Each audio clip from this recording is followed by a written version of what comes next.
अस्सलाम वालेकुम फ्रेंड्स, मैं हूं आफ्ताब हसन और आप देख रहे हैं डिजिटेक प्रो यूट्यूब चैनल। तो आज की इस वीडियो के अंदर हम बात करने वाले हैं फोटोशॉप के अंदर किस तरह से आप कंटेंट अवेयर फिल के ऑप्शन को यूज़ कर सकते हैं। जैसे बेसिक वीडियोस के अंदर भी हमने देखा था इसको किस तरह से यूज़ करना है, लेकिन आज हम इसकी कुछ एडवांस टेक्निक्स के बारे में बात करेंगे, किस तरह से प्रॉपर्ली आप इसको यूज़ कर सकते हैं और इसको यूज़ करके किस तरह से आप अपनी इमेज में से किसी भी ऑब्जेक्ट को रिमूव कर सकते हैं। तो ये इसी काम में आता है। किस तरह से इसको हम यूज़ करेंगे वो आज की इस वीडियो के अंदर हम देखेंगे। तो चलिए शुरू करते हैं।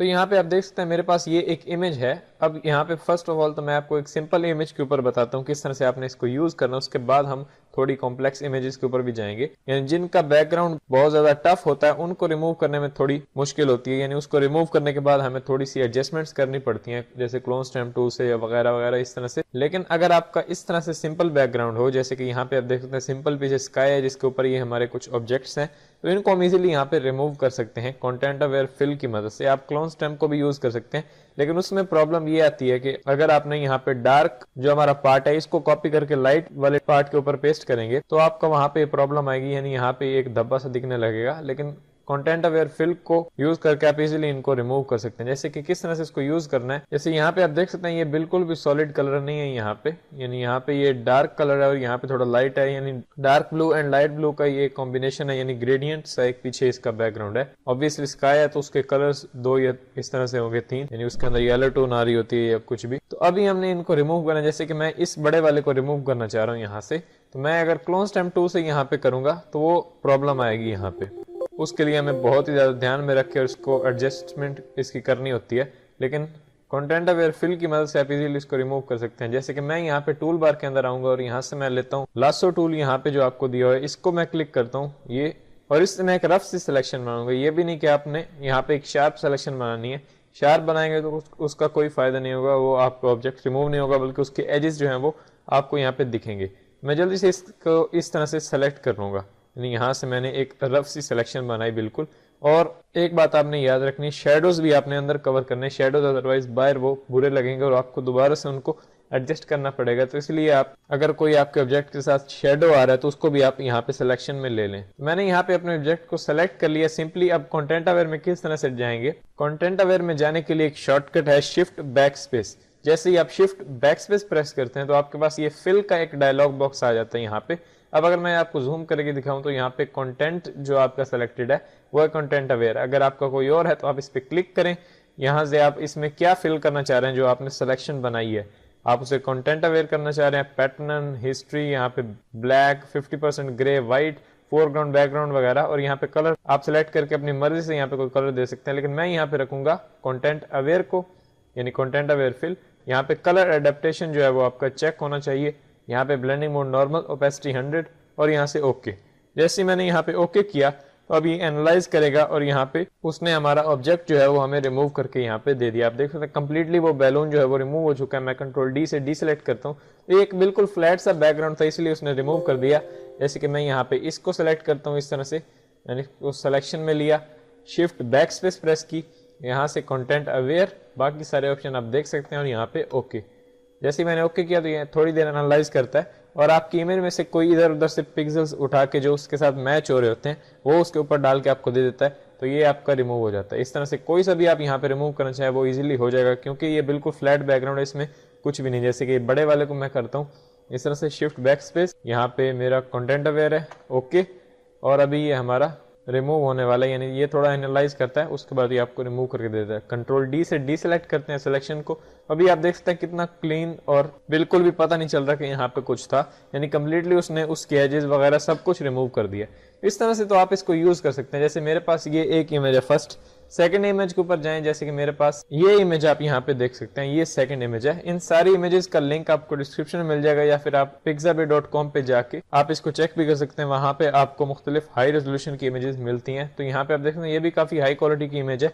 अब इसके अंदर थोड़ी कॉम्प्लिकेटेड चीजें आपको यहाँ पे देखने को मिलती हैं। जैसे यहाँ पे आप देखें तो इसका जो हेड है इसके साथ यहाँ पे ग्रीनरी थोड़ी सी आ रही है और थोड़ा येलिश सी टोन यहाँ पे आपको दिख रही है, तो इसमें हो सकता है ये ज्यादा वर्क ना करे, इसमें आपको बाद में यहाँ पे एडजस्टमेंट्स करनी पड़ेगी। यानी यहाँ पे अगर आप देखें तो यहाँ पे तो वो लगा लेगा इजीली, क्योंकि हमारा सब्जेक्ट बिल्कुल यहाँ पे क्लियर है। यानी यहाँ से वो एजेस को छुड़ा के यहाँ पे पिक्सल यहाँ पे पेस्ट कर देगा, लेकिन यहाँ से वो प्रॉब्लम करेगा। जैसे कि मैं यहाँ पे एक रफ सी सिलेक्शन बना, तो मैं यहाँ से आया इधर से, और आप देख सकते हैं यहाँ पे मैंने ये जो इसका शेडो आ रहा है इसको भी मैं साथ में कवर करूंगा यहाँ पे, और इस तरह से इसको अब यहाँ पे हमें जाना पड़ेगा ऊपर भी, और इसको मैं यहाँ पे लेके जाता हूँ और यहाँ पे क्लोज कर देता हूँ। अब ये सब्जेक्ट हमारा सेलेक्ट हो चुका है, अब इसको हमें रिमूव करना है, तो मैं शिफ्ट बैक स्पेस प्रेस करूंगा और यहाँ पे कंटेंट अवेयर मैं ओके करूंगा यहाँ पे, और अब देखते हैं ये कैसा हमें रिजल्ट देता है। तो यहाँ पे एनालाइज कर रहा है, फिल का जो मेरे पास एक प्रोग्रेस है वो यहाँ पे शुरू हो चुकी है। तो ये जब ओवर होती है तो हम यहाँ पे देखते हैं क्या हमें रिजल्ट मिलता है। तो ये यहाँ पे ओवर होने वाली है, तो ये यहाँ पे ओवर हो चुकी है, और यहाँ पे उसने कुछ प्रॉब्लम क्रिएट किया। जैसे यहाँ पे अगर मैं कंट्रोल डी से डीसेलेक्ट करूँ, यहाँ पे तो काफी अच्छी उसने यहाँ पे हमें एनालाइज करके दिया, और सब्जेक्ट यहाँ से तो रिमूव हो चुका है। यहाँ पे अब हमें थोड़ी सी एडजस्टमेंट करनी पड़ेगी। जैसे मैं यहाँ पे लेता हूँ टूल बार के अंदर आके, यहाँ पे जो आपको दिया हुआ है क्लोन स्टैम्प टूल से मैं ऑल्ट प्रेस करके यहाँ पे क्लिक करता हूँ साफ एरिया पे, यानी यहाँ से मेरा कॉपी हो गया। उसके बाद मैं यहाँ पे थोड़ा पेंट कर देता हूँ, जैसे ये ब्लरी एजेस जो है वो हमारे यहाँ पे निकल जाए। फिर यहाँ पे ऑल्ट प्रेस करके यहाँ पे क्लिक किया, और इसको मैं यहाँ से इस तरह से ये जो ब्लर्स आ रहा है इसको रिमूव कर देता हूँ। अगर आपने ये क्लोन स्टैम्प टूल वाली क्लास नहीं देखी तो ऊपर आपको आई बटन में लिंक दिख रहा होगा, उस पर क्लिक करके आप वो वीडियो देख सकते हैं, और आपको इसके बारे में पूरी नॉलेज हो जाएगी किस तरह से आपने इसको यूज करना है। तो यहाँ पे तो रिमूव हो चुका है। अब यहाँ पे जो प्रॉब्लम आ रही है इसको भी हम सॉल्व कर सकते हैं अपने क्लोन स्टैम्प टूल का यूज करके। जैसे मैं इसको छोटा करता हूँ, यहाँ पे मैं एक एरिया पिक करता हूँ, यानी यहाँ पे ऊपर जो व्हाइट है, यानी यहाँ पे ये एक रोड सा बना हुआ है, तो मैं यहाँ से कुछ एरियाज पिक करके इसके ऊपर डाल दूंगा तो ये मेरा हट जाएगा। इस तरह से मैं इसके ऊपर यहाँ पे पेंट कर रहा हूँ, तो अभी ये हमारा रिमूव होता जा रहा है, और हमें यहाँ पे जो वो गली है हमारी एक स्ट्रीट सी वो हमें दिखाई दे रही है। जैसे यहाँ से कुछ पेस्ट कर देता हूँ मैं यहाँ पे, इस तरह से यहाँ पे, इस तरह से यहाँ पे ऑल्ट प्रेस करके मैं कॉपी करता हूँ, और फिर ऑल्ट को रिलीज करके मैं यहाँ पे अपना एरिया जो है वो पेस्ट करता हूँ। अब यहाँ पे काफी अच्छा ये लग रहा है। अगर मैं इसको 100% साइज पे देखूँ बिल्कुल सही लग रहा है, बिल्कुल ऐसे जैसे यहाँ पे कुछ था ही नहीं। तो इस तरह से ये आपको बाद में एडजस्टमेंट्स करनी पड़ती हैं। अब यहाँ पे और भी थोड़ा ध्यान दे कि यहाँ पे कुछ चीजों को एडजस्ट कर सकते हैं। जैसे यहाँ पे कुछ प्रॉब्लम्स है, यहाँ पे ब्लर वगैरह उसको एडजस्ट कर सकते हैं। जैसे यहाँ पे ब्लर आ रहा है, यहाँ पे डायरेक्टली खत्म हो रहा है, तो इसको भी आप एडजस्ट कर सकते हैं। खुद मैंने आपको एक आइडिया दिया है, तो इस तरह से आप इसको भी यूज कर सकते हैं। जैसे कि हमारी थर्ड इमेज है, यहाँ पे ये थोड़ी ज्यादा कॉम्प्लेक्स लग रही है, यानी इसके अंदर पीछे बहुत ही एक घना सा जंगल बना हुआ है, यानी इसमें आपको थोड़ी ज्यादा प्रॉब्लम क्रिएट करके दे सकता है। लेकिन हम यहाँ पे ट्राई करते हैं कि कैसा हमें रिजल्ट देता है। तो ये हमारी एक फाइनल इमेज है। इस तरह की इमेज के ऊपर भी आप इसको यूज कर सकते हैं। आप मैनुअली भी यहाँ पे क्लोन स्टैम्प टूल से पेस्ट कर सकते हैं ये एरियाज यहाँ पे और ये एरियाज यहाँ पे, लेकिन हम यहाँ पे कंटेंट अवेयर को यूज करेंगे। मैं लेता हूँ यहाँ से दोबारा लासो टूल, और मैं इस सब्जेक्ट की सिलेक्शन बनाता हूँ। मैं यहाँ पे फेस से शुरू करके आता हूँ यहाँ से, और यहाँ से मैं आऊँगा इधर, और ये जो नीचे शेडो है इसको भी मैं थोड़ा कैप्चर कर लूँगा ताकि शेडो भी हमारा रिमूव हो जाए। यहाँ पे पीछे शेडो नहीं है तो मैं इसको लेके आऊँगा यहाँ पे, और थोड़े हेयर्स भी यहाँ पे ले लूँगा, और ये बैलून के साथ मैं इसको यहाँ पे कट कर लूँगा। ऊपर से मैं आया और यहाँ पे, और इसको मैंने यहाँ तक इस तरह से सिलेक्शन को क्लोज कर दिया। अब ये हमारे सब्जेक्ट की सिलेक्शन बन चुकी है। अब मैं दोबारा शिफ्ट बैक स्पेस प्रेस करता हूँ, और यहाँ पे कंटेंट अवेयर मैं ओके करता हूँ।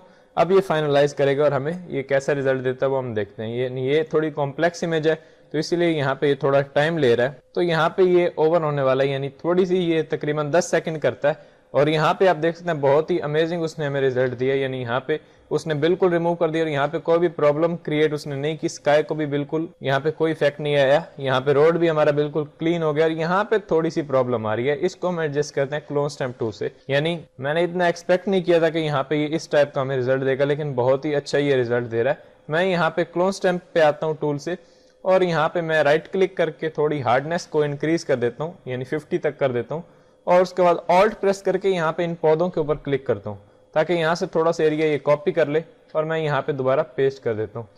यहाँ पे पेस्ट किया, उसके बाद यहाँ पे ये इस ट्री को थोड़ा कॉपी करके यहाँ पेस्ट करेंगे ताकि ये हमारा एडजस्ट हो जाए। ये थोड़ा मैं इसको हार्डनेस को कम कर देता हूँ, और अब ट्राई करते हैं हम यहाँ पे। अभी सही लग रहा है। थोड़ा सा यहाँ पे थोड़ा सा ट्री को मैं पकड़ के यहाँ पे ऐड कर देता हूँ, और थोड़े से ये पौधों को मैं यहाँ पे, और यहाँ इस तरह से मैं ऑल्ट के साथ कर रहा हूँ। आप वो वीडियो देख के क्लोन स्टैम्प टूल के और ये सीख सकते हैं किस तरह से इसको प्रॉपर्ली यूज करना है। इस तरह से मैं इसको भी रिमूव कर दूंगा।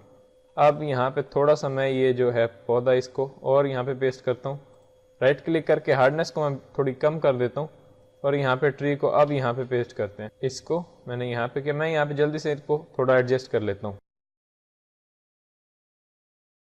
तो गाइस अभी आप यहाँ पे देख सकते हैं हमारा सब्जेक्ट जो है वो बिल्कुल रिमूव हो चुका है यहाँ पे, यानी बिल्कुल भी पता नहीं चल रहा कि यहाँ पे ट्री के ऊपर कुछ था या स्काई के ऊपर बिल्कुल भी उसने प्रॉब्लम नहीं की। यहाँ पे आने वाली कुछ वीडियोस के अंदर हम इसकी और भी ज्यादा एडवांस टेक्निक्स के बारे में बात करेंगे जो कि बहुत ही अमेजिंग है। इसमें मैंने आपको इसके सिर्फ बेसिक्स बताया किस तरह से आपने सिंपली बेसिक एडजस्टमेंट्स करनी है इसको यूज करते हुए कंटेंट अवेयर टूल को। ये बहुत ही पावरफुल टूल है, इसको आप किसी भी इमेज के ऊपर यूज कर सकते हैं, बाद में उस इमेज को एडजस्ट करके और आप अपने सब्जेक्ट को कंप्लीटली बैकग्राउंड से एक्सट्रैक्ट कर सकते हैं, यानी कि रिमूव कर सकते हैं। तो सिलेक्शन उस वक्त आप बनाते हैं, यानी प्रॉपर सिलेक्शन पेन टूल से, जब आपके पीछे को फ्लैट बैकग्राउंड होता है। लेकिन अगर आपने यहाँ पे रिमूव करना होता है तब आप कंटेंट अवेयर को यूज करते हैं, और जहाँ पे आपके पास सिंपल बैकग्राउंड होता है वहां पे आप कंटेंट अवेयर स्केल को भी यूज करते हैं। ये तमाम टूल्स के बारे में हम आने वाली वीडियोस के अंदर बात करेंगे। तो आई होप कि आपको ये वीडियो पसंद आई होगी, और अगर आपको ये वीडियो पसंद आई है तो प्लीज लाइक करें और अपने दोस्तों के साथ शेयर करें, और अगर अभी तक आपने चैनल को सब्सक्राइब नहीं किया तो प्लीज सब्सक्राइब करें ताकि मेरी आने वाली वीडियोस का नोटिफिकेशन आपको मिल जाए। तो मिलते हैं नेक्स्ट वीडियो के अंदर। Thanks for watching.